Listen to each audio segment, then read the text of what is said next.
러시아의 대문호의 톨스토이는요, 이른이 훨씬 넘은 나이에 삶의 성찰을 담은 이 단편집인 세 가지 질문이라고 하는 책을 펴냈습니다. 이 책에서 그가 던진 세 가지의 질문이 있는데요. 첫 번째는 이 세상에서 가장 중요한 시간은 언제입니까? 라는 질문이었고요. 두 번째는 이 세상에서 가장 중요한 사람은 누구입니까? 라는 질문을 던졌고요. 세 번째는 이 세상에서 가장 중요한 일은 무엇입니까? 라고 하는 세 가지 질문을 하고 그 질문에 대해서 답을 이렇게 했습니다. 이 세상에서 가장 중요한 시간은 언제인가? 바로 지금, 현재라고 하는 것이고요. 또한 이 세상에서 가장 중요한 사람은 누구인가?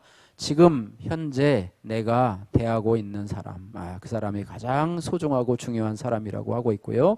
또한 이 세상에서 가장 중요한 일은 지금 내 곁에 있는 사람에게 선을 행하는 일이라, 이렇게 대답을 하면서 그는 결론을 이렇게 내렸습니다. 인간은 그것을 위해서 세상에 온 것이다. 그것을 위해 세상에 온 것이다. 그러므로 당신이 날마다 그때 그곳에서 만나는 사람에게 최선을 다해야 된다라는 그런 결론을 내리고 있습니다. 저와 여러분에게 이 세상에서 가장 중요한 일, 그리고 제일 먼저 해야 될 일이 무엇인가, 각자마다 다르겠지만은요. 그러나 성도들에게는 그것은 바로 지금 현재 나를 창조하시고 구원하신 하나님께 예배를 드리는 일입니다. 할렐루야. 우리는 하늘과 땅과 온 우주 만물을 창조하시고 또 우리 사람을 창조하신 하나님 앞에 예배를 드리는 것을 가장 중요한 인생의 목표로 또 목적으로 삼아야 될 줄로 믿습니다. 웨스트민스터 신앙 고백 소유리 문답 1조 1항은 인간의 제일 되는 목적은 하나님을 영화롭게 하며 그를 영원토록 즐거워하는 것이다, 이렇게 말씀하고 있습니다. 하나님 앞에 온전한 예배를 드리면요, 우리의 영혼이 살아나고 우리의 육체가 살아나게 됩니다. 또한 예배드리는 사람을 통해서 하나님의 역사가 일어나게 됩니다. 독일의 신학자 칼 바르트는요, 예배는 가장 중요한 것이고 가장 긴급한 것이고 가장 영광스러운 것이다, 이렇게 말을 했습니다. 반면에 하나님이 가장 싫어하시는 것이 무엇이냐면 우상을 섬기는 일입니다. 곧 이제 추석이 다가오는데요. 그런 부분에 있어요. 그래서 10계명 중에 제2계명이 너는 자기를 위하여 새긴 우상을 만들지 말고 또 위로 하늘에 있는 것이나 아래로 땅에 있는 것이나 땅 아래 물속에 있는 것에 아무 형상이 있는지 만들지 말며 그것들에게 절하지 말며 그것들을 섬기지 말라, 이렇게 명령을 하고 있습니다. 새긴 우상들은요, 사람들이 자기 자신을 위해서 만드는 것입니다. 사실 돌이나 혹은 나무나 금, 은으로 신의 형상을 만들어서 그것을 섬기며 절할 때 그 이유는 뭐냐, 왜 절을 하냐면 모든 사람들은 그것을 통해서 제 자신이 잘 되려고 하는 목적을 가지고 있습니다. 그래서 참 신앙은요, 하나님의 영광을 위해서 자신의 안위와 복까지도 포기할 수 있지만은요, 우상 종교는 오직 자기 자신과 가족의 이익과 복만이 최종 목적이라고 하는 거예요. 하나님의 영광은 전혀 거기에 들어가지 않고 오로지 이기적인 목적으로만 우상을 만들고 새겨서 거기에 절하고 있다고 하는 것을 보게 됩니다. 그래서 우리의 신앙이요, 우리의 신앙이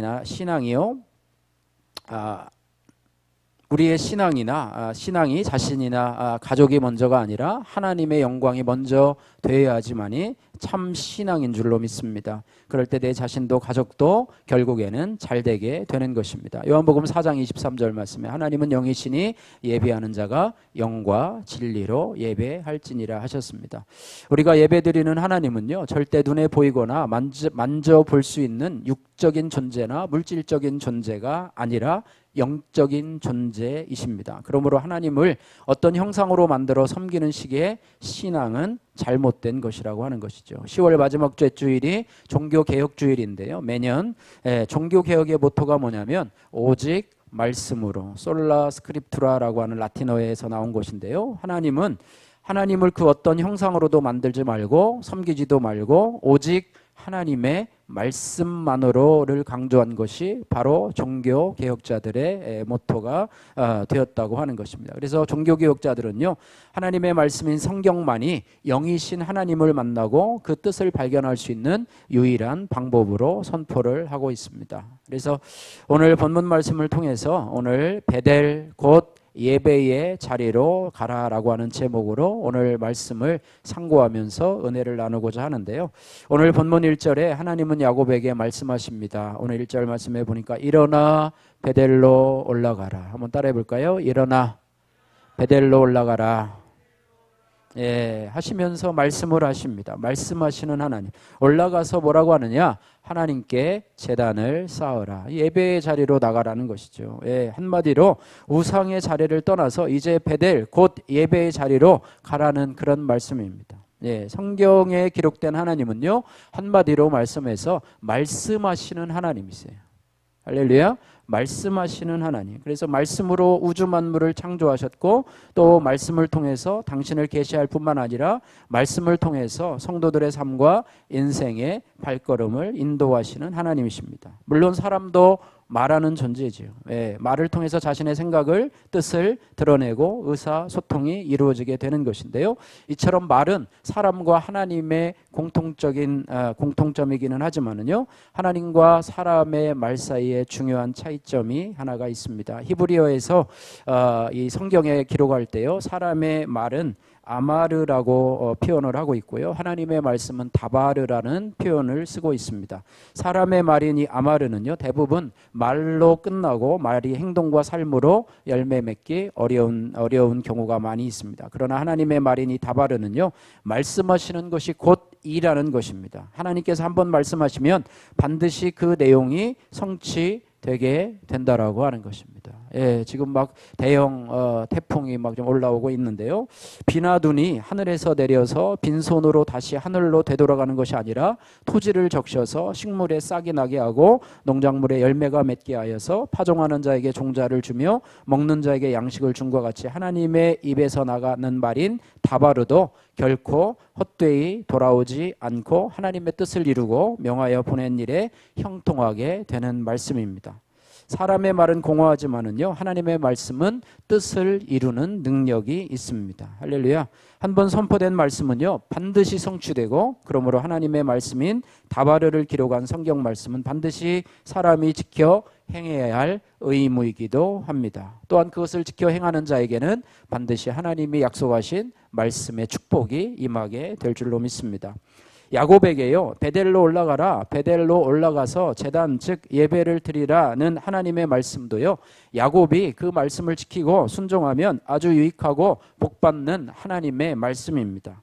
우리에게 순종하기를 원하시는 하나님의 말씀은요, 하나님이 저와 여러분에게 복 주시려고 말씀하시는 그분의 축복의 초대장인 줄 믿으시기를 주님의 이름으로 축복합니다. 그래서 때로는 순종하기 힘들어도, 때로는 그 말씀이 내가 내 머리로 이해하기 힘듦에도 불구하고 여러분들이 믿음으로 순종하시기를 바랍니다. 예, 그러면 왜 하나님은 야곱에게 베델로 올라가라고 했을까요? 왜 하필이면 베델로 올라가라고 했을까요?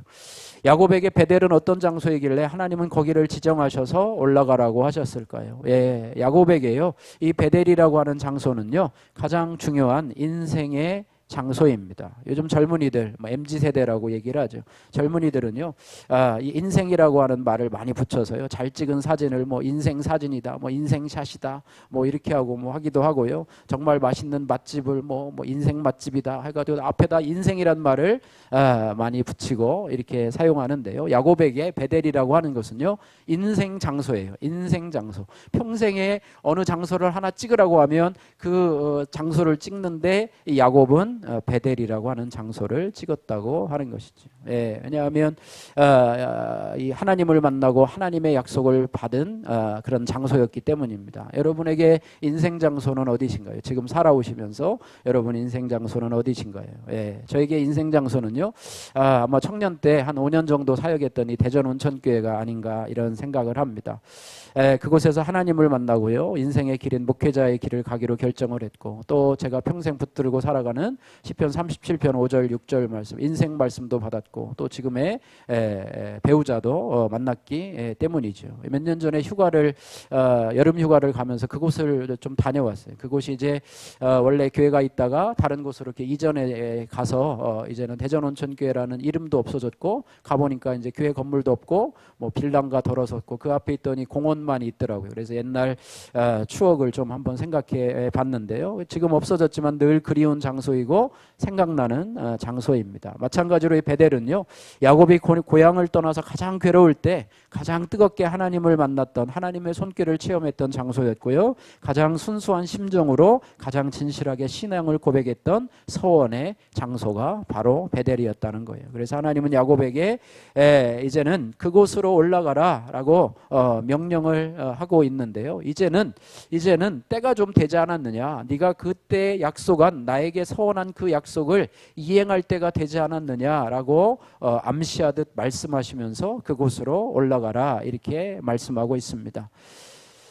더 나가서 하나님은 언약의 후손의 가문이, 그죠? 여러분, 아브라함과 이삭이고요. 그 다음에 누구입니까? 야곱 아니에요, 야곱. 그죠? 이 언약의 후손의 가문이 세속에 휩쓸릴 뿐 아니라 평안한 이 세겜 땅, 우상을 섬기는 세겜 땅에 안주하는 것은 이제 하나님이 더 이상 참을 수 없다라는 거예요. 이제는 하나님의 언약의 후손으로 쓰임 받아야 되는데, 그죠? 아브라함과 이삭과 그 계보를 이을 야곱으로 쓰임 받아야 되는데, 언제까지 이방 땅에서 이방 문화에 속해서 이제는 그곳이 나는 여기가 좋사오니 하면서 그곳에서 파묻혀 살아가는 것을 하나님께서 더 이상 용납하지 못하고 이제는 베델로 올라가라 이렇게 말씀하고 있습니다. 우리가 어렸을 적에 읽었던 동화인데, 안데르센 동화 중에서요, 미운 오리 새끼라고 하는 그런 동화가 있으면 참 유명한 것인데요. 그 내용처럼요, 못생긴 오리인 줄만 알았던 이 새끼 오리는요, 뭐 자라면서 이 오리들에게 미움을 많이 받아요. 자기들과 생긴 것이 다르고 등치도 다르기 때문에 미움을 받는데요. 그러나 나중에 알고 보니까 자기는 아름다운 백조였던 거예요. 그래서 결국에는 자신의 정체성을 깨달은 이 미운 오리 새끼는 백조 무리 속으로 들어가서 자유롭게 하늘을 날아다니며 행복하게 산다는 그런 이야기인데요. 이처럼 하나님은요, 우리를 하나님의 자녀로 부르시고 세상 속에서 타락하면서 살던 우리를 구원과 변화를 이끌기 위해서 저와 여러분들의 삶과 생명의 주도권을 갖고 계는, 하나님의 자녀인데 언제까지 이 시궁창 같은 그곳에서 살아가면서 자신의 정체성이 하나님의 자녀인 줄도 모르고 세상 사람들과 어깨 동무하며 어울려서 거기에서 무슨 흙 범벅해가지고 살아가는 모습을 하나님이 더 이상 보기가 어렵다는 것이죠. 야곱과 마찬가지로 저와 여러분들도 동일하게 하나님이 우리를 향해서 사용하시고자 하는 하나님의 뜻이 있다라고 하는 것입니다. 그래서 하나님은 오늘 야곱을 인도하시듯이 우리를 인도하시는 좋은 목자가 되어주시고 선하신 목자가 되어주신다는 거예요. 또한 우리를 우상의 자리에서 예배의 자리, 축복의 자리로 부르시고 계시는 하나님이심을 믿습니다. 하나님은요, 이전에 창세기 31장 13절에 야곱에게 이미 베델로 돌아가라고 한번 말씀하신 적이 있어요. 그런데 야곱은요, 그 당시에는 그 정도의 수준이 되지 않기 때문에 말씀을 무시하고 평안한 세겜에서 살았는데, 오늘 또 이 말씀을 하시기까지가 10년이라는 세월이 흘렀어요. 10년이라고 하는 세월. 10년이면 뭐 강산도 변한다는 말이 있죠. 10년이라는 세월. 그러니까 눈 깜짝할 사이에 10년이라고 하는 불순종의 세월이 흘렀고, 세겜이라고 하는 이방 문화에 젖어서 우상을 섬기는 그런 모습으로 살아가고 있었습니다. 자신이 백조인 줄 모르고 마치 미운 오리 새끼처럼 살았던 것이죠. 여기가 좋사온이라고 하는 안일한 마음으로 살았습니다. 그러다가 큰 상황을 당하게 되는데요. 딸 디나의 강간 사건을 겪고 나서야 드디어 하나님의 명령에 순종한다고 하는 것입니다. 시편 119편 67절 말씀에 고난당함이 내게 유익이라고 하시는데요. 야곱도 자녀들이 고난당하고 또 자녀들이 문제를 일으키자 결국 하나님의 말씀에 순종하게 됩니다. 부모는요, 자신의 문제들보다도 자녀가 고통당하면 그것이 더 힘들고 어려운 것 같아요. 그래서 하나님이 자녀들에게 또 가정에게 어려움을 주게 되면 하나님이 더 큰 은혜를 주시고자 하는 것인 줄 믿고, 우리의 고집이 너무 세기 때문에 그들을 통해서 역사에서 우리로 하여금 미운 오리 새끼에서 백조로 이끌어내시려고 하는 하나님의 뜻이 아닌가, 이런 생각을 하게 됩니다. 이제야 고난을 통해서 이 야곱이 자신의 정체성을 깨닫게 됩니다. 하나님께서요, 그 자녀들과 가정의 어려움을 통해서 부모가 온전한 회개와 구원을 받고 미운 오리 새끼에서 나오도록 우리 자녀들이 수고하고 있음을 우리가 깨달아야 됩니다. 질곡의 세월에도 불구하고 여전히 세겜에 머물고 있던 야곱에게 하나님이 나타나셔서 베델로 가서 단을 쌓으라고 말씀하신 것처럼, 하나님은 저와 여러분들에게도 세겜과 같은 이방 문화를 떠나라고 자녀와 가정의 고난을 통해서 말씀을 해주고 있습니다. 여러분은 지금 어떤 형편 가운데 있습니까? 이런 고난을 통해서 자신의 잘못을 깨닫는 야곱은요, 어떤 조치를 취하냐면 이방 신상을 모두 버리고, 오늘 2절에서 7절 말씀인데요, 자기 집안 사람들을 정결하게 하고 더 나가서 베델에 이르러서 제단을 쌓고 그곳 이름을 엘 베델이라, 하나님의 베델의 하나님이라고 하는 이름을 부르게 된다고 하는 것입니다. 오늘 하나님께 나가고자 하는 저와 여러분들도 여러분의 삶에 고난을 통해서 말씀하시는 주님의 음성을 듣고 말씀에 합당하지 못한 삶을 모두 떨쳐버리고 베델로, 곧 예배의 자리로 나가야 될 줄로 믿습니다. 적용의 말씀입니다. 하나님은 우리에게 우상의 숭배의 자리를 떠나서 예배의 자리로 가라고 명령하십니다. 내가 떠나야 할 이방 문화의 장소는 어디입니까? 또 내가 나가야 할 예배의 장소는 어디입니까? 여러분 스스로 자신에게 적용해 보시기를 바라고요. 자, 그 다음에 그러면 이 하나님은 예배의 자리로 부르셔서 왜 어떻게 하시려는 것일까? 이 부분에 대해서 우리가 질문을 해볼 수가 있는데요. 결론부터 말하면은요, 예배자를 복주시려고 부르시는 하나님이시다. 예배의 자리로 불러주셔서 그 예배자를 복주시려고 하시는 하나님의 계획이라고 하는 것입니다. 그래서 예배의 자리는요, 축복의 자리고 은혜의 자리고 생명의 자리가 되는 것입니다.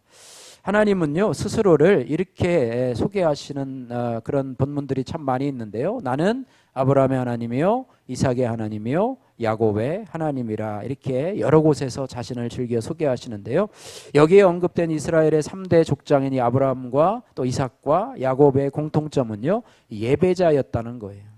예배를 통해서 하나님의 복을 받았다는 것입니다. 아브라함은요, 사랑하는 독자 이삭을 바치는 순종의 예배를 드렸어요. 창세기 22장 9절에 10절이죠. 그리고 하나님은 아브라함을 축복하십니다. 내가 이같이 행하여 내 아들 내 독자라도 아끼지 아니하였은즉 내가 내게 큰 복을 주고 내 씨가 크게 번성하여 하늘의 별과 같고 바닷가의 모래와 같이 되리니 내 씨가 그 대적의 성문을 차지하리라, 이렇게 말했어요. 이삭은요, 어려서부터 자신을 주의 제단에 드리는 희생의 예배를, 그죠? 아버지 아브라함이 이 번제단에 자신을 묻고 청소년 때지요. 뭐 17, 18세면은 참 장성한데, 아버지 왜 그러세요? 아버지 무슨 치매가 걸렸어요? 왜 아들을 그렇게 제단에다가 올려놓고 하려고 하면 순종했던 모습으로요. 그 위에도요, 이삭은요, 이렇게 순종했던 모습을 많이 보게 되는데요. 이만큼 그는 희생의 예배를 드렸습니다. 그래서 하나님은 이삭에게요, 나는 내 아비 아브라함의 하나님이니 두려워 말라. 내 종 아브라함을 위하여 내가 너와 함께 있어 내게 복을 주어 내 자손으로 번성하게 하리라, 이렇게 복을 주셨습니다. 그리고 온전한 희생의 예배자였던 이삭은요, 마침내 창대하고 왕성하여 거부인 족장으로 살게 되었습니다. 오늘 본문의 야곱은요, 모든 것을 내려놓고 베델로 올라가는 결단의 예배를 드렸습니다. 야곱이 하란에서 돌아온 지 10년이라는 세월 동안에 기다리셨던 하나님은 그가 예배를 드리고 난 후에 그를 축복하십니다. 오늘 11절 말씀인데요. 11절 말씀을 보시면 나는 전능한 하나님이라 생육하고 번성하라. 한 백성들의 총회가 내게서 나오고 왕들이 내 허리에서 나오리라, 이렇게 말하고 있어요. 야곱이 돌아오기만을 기다리셨던 하나님은요, 그에게 약속하셨던 복을 주시고 이스라엘이라고 하는 새 이름까지 오늘 10절 말씀에 주고 계셨다고 하는 것입니다. 그래서 하나님은 예배자로 우리를 예배의 자리 베델로 부르시는데 그것은 바로 복 주기를 원하셔서 부르시는 하나님이시라고 하는 것입니다. 우리가 이것을 믿고 여러분이 베델로 예배의 자리로 들어가시기를 주님의 이름으로 축복합니다. 지금 세계에서 가장 큰 영향력을 미치는 나라가요, 미국이죠. 예, 그런데 이런 미국에서 가장 영향을 미치는 민족이 있는데 비록 소수지만은요, 유대민족입니다. 유대민족. 그래서 유대민족을 연구해 보니까요, 세상에서 가장 장수하는 민족이라고도 하고 또 가장 범죄율이 적은 나라도 유대민족이 살고 있는 이스라엘이라고 합니다. 가장 노벨상을 많이 받은 우수한 민족도 유대민족이라고 그러는데요. 그들은 이렇게 고백을 합니다. 유대민족은 안식일을 지켰고, 구약이긴 하지만, 그죠? 이스라엘은 유대민족은 안식일을 지켰고 그 안식일은 유대민족을 지켰다. 이렇게 고백을 하고 있습니다. 하나님께 예배드리는 안식일이 유대민족을 지켰다는 것입니다. 예, 하나님께 예배드리는 것은 민족이 살고 개인이 살고 가정이 사는 길입니다. 하나님께 예배드리는 민족과 국가는 형통하고 하나님 앞에 온전한 예배를 드리는 개인도 가정도 인생의 축복을 받아서 위대한 삶을 살게 된다는 것입니다. 역사적으로 가장 축복을 받고 선한 일을 많이 해서 존경받는 사람이 누구일까? 여러분 생각을 해보는데요. 미국의 존 데이비슨 록펠러라고 하는 그런 사람이라고 합니다. 참 귀하죠, 그죠? 세상에서 가장 한 사람을 뽑으라면 가장 축복받고 존경받고 선한 일을 많이 한 사람을 그 중에서 단연 1위로 뽑히는 사람이 록펠러라고 하는 사람인데요. 록펠러는 다른 사람이 하지 못한 3가지 기적을 이루었는데요. 첫 번째는 역사상 가장 가난한 가정에서 태어났지만 가장 부유한 자가 되었습니다. 두 번째는 역사상 가장 많은 돈을 다른 사람에게 단체에 기부했다고 하는 것. 세 번째는 98세까지 장수하고도 치아가 하나도 썩지 않을 정도로 건강하게 삶을 살아갔다고 합니다. 그런데 그렇게 록펠러가 존경받고 착한 일을 많이 하고 부자가 되고 역사적인 인물이 된 데에는 3가지 원인이 있다고 합니다. 첫 번째, 그는 교회에 나가서 예배 드리는 일을 한 번도 빠지지 않았다고 그래요. 제일 앞자리에 나가서 하나님 앞에 예배드리는 일을 결코 거르지 않았다고 합니다. 두 번째는 매일 하나님의 성경을 읽었대요. 매일 성경을 읽었대요. 예, 여러분도 성경을 매일매일 읽으시는 습관들, 쉽지는 않지만 여러분들 습관을 들이시기를 주님의 이름으로 축복하고요. 세 번째는 하나님 앞에 반드시 온전한 11조를 드렸대요. 나중에요, 그런 말도 있잖아요. 나중에 회사가 너무 커가지고 11조가 너무 많아가지고요, 11조 계산을 하는 담당 직원을 하나 더 가지고 주 단위로, 어떤 때는 주 단위로 하나님 앞에 11조를 이렇게 드렸는데요. 심지어는 10의 9조까지 드리는 물질에 대한 신앙을 가지고 있었다고 합니다. 내수동교회 원로 목사님이신 박희천 목사님은요, 신대원 교수이기도 하셨는데요. 예, 성도들의 5대 생활 지침을 이렇게 말했습니다. 첫 번째는 주일 성수, 주일을 온전히 성수하고 예배를 드린. 두 번째는 온전한 11조 생활이라고 하는 거죠. 세 번째는 매일 성경, 네 번째는 매일 기도. 여러분 정해놓고 하루에 몇 분이라도 여러분 꼭 기도하시기를 바라고요. 다섯 번째는 열심 전도. 이게 뭐냐면 나의 영향력을 미치는 거죠. 내 주변, 나만 예수 믿고 끝나는 것이 아니라 나의 선한 행동으로 또 나의 선한 행실로 나의 입술로 복음을 전하는 삶을 우리의 일상에서 늘 하는 것, 습관적으로 하는 것, 이것이 바로 성도들의 5대 생활 지침으로 이렇게 실천을 했다고 그러는데요. 교회의 가장 중요한 목적이 하나님 앞에 예배드리는 것이고 우리를 창조하신 하나님의 가장 큰 계획이 예배를 통해서 영광을 받으시기 위함이라고 그러면요, 우리는 다른 무엇보다도 예배에 집중하고 예배를 잘 드려야 될 줄로 믿습니다. 이것은 성도의 선택사항이 아니라요, 책임이며 의무이고 또 그렇습니다. 그래서 하나님께서 가장 기뻐하신 일이 무엇인가? 주님 앞에 나오는 일입니다. 할렐루야. 교회에 나와서 예배드리는 일입니다. 하나님 앞에 나와서 예배드리고 기도하는 일을 하나님이 참으로 기뻐하십니다. 하나님께서는 예배 받으시기를 원하시며 기뻐하시는 하나님, 또 교회에서 예배를 통해서 우리와 만나기를 좋아하시는 하나님이시라고 하는 거예요. 시편 20편 2절 말씀해 보면 성소에서 너를 도와주시고 시온에서 너를 붙드시며 이렇게 말씀하고 있습니다. 하나님께서는요, 교회에 나온 자를 좋아하시고 사랑하시고 도와주시고 붙드시는 하나님이시라 이렇게 말씀하고 있습니다. 그래서 전능하신 하나님께서 우리 인간을 축복하기 위해서 거룩한 예배당을 주셨고 또 예배를 우리들에게 허락하여 주셨고 또 일주일에 한 번을 거룩하고 복되게 하셔서 주일로 또 허락해 주셔서 그날을 복되고 형통한 날로 하나님께서 허락해 주셨다라고 하는 것입니다. 어떤 집사님이요, 교회에서 집사직분까지 받았지만 교회 가서 예배드리는 것을 너무 지겨워했다고 그래요. 그래서 주일 아침만 되면 이런 저런 핑계를 대면서 오늘은 어떻게 하면 교회를 좀 가지 않을 궁리를 좀 이렇게 요리조리 생각을 했다고 그러는데요. 하루는 남편에게 이렇게 얘기를 했대요. 여보, 우리 오늘 두 사람 중에 당신이 대표로 교회 가서 예배를 드리면 어떨까요? 나는 대표로 집에 남아서 집에 청소도 좀 하고 설거지도 할게요. 물론 뭐 안 했겠지만은요. 어쨌든 그렇게 하면서 이렇게 보냈대요. 혼자만 보냈는데요. 그는 예배 시간에 집에 혼자 앉아서 남아서 낮잠을 자다가 문득 꿈을 꾸게 되었는데요. 꿈속에서 그는 자기 배우자와 함께 천국문 앞에 이르게 되었대요. 그래서 그때 문을 지키고 있던 천사들이 이렇게 말했답니다. 두 사람은 부부지요? 그랬더니 그럼 대표로 한 사람만 천국에 들어오십시오 라고 얘기를 했대요. 그러자 집사님은 소술하게 놀라서 꿈에서 깨어가지고 그 자리에 무릎을 꿇고 예배를 지루하고 어떻게 하면 주일 예배를 빠질까 이렇게 궁리를 하던 죄를 이렇게 하나님 앞에 회개하게 되었고, 그 이후로는 다시는 예배를 빠지지 않고 성도의 의무를 충실히 감당하는 그런 사람이 되었다고 합니다. 여러분, 예배가요 얼마나 중요한지, 예배를 소홀히 여기고 가볍게 여기고 방해했던 엘리의 제사장 두 아들 홈니와 비느하스는 결국 심판을 받게 되지 않았습니까? 예수님께서는 우리에게 영과 진리로, 신령과 진정으로 예배드리라고 말씀하셨고요. 우리가 한평생 동안 살아가는 동안에 예배를 통해서 주님을 만나고 교제하는 일을 무한한 특권으로 받기를 주님의 이름으로 축복합니다. 여러분, 내 사전에는 주일 예배밖에 없다 이것이 아니라 여러분 새벽 예배도 여러분 늘 드리시고요, 여러분 삶의 예배도 여러분 들으시고 여러분의 예배에 확장이 있기를 주님의 이름으로 축복합니다. 얼마나 좋습니까?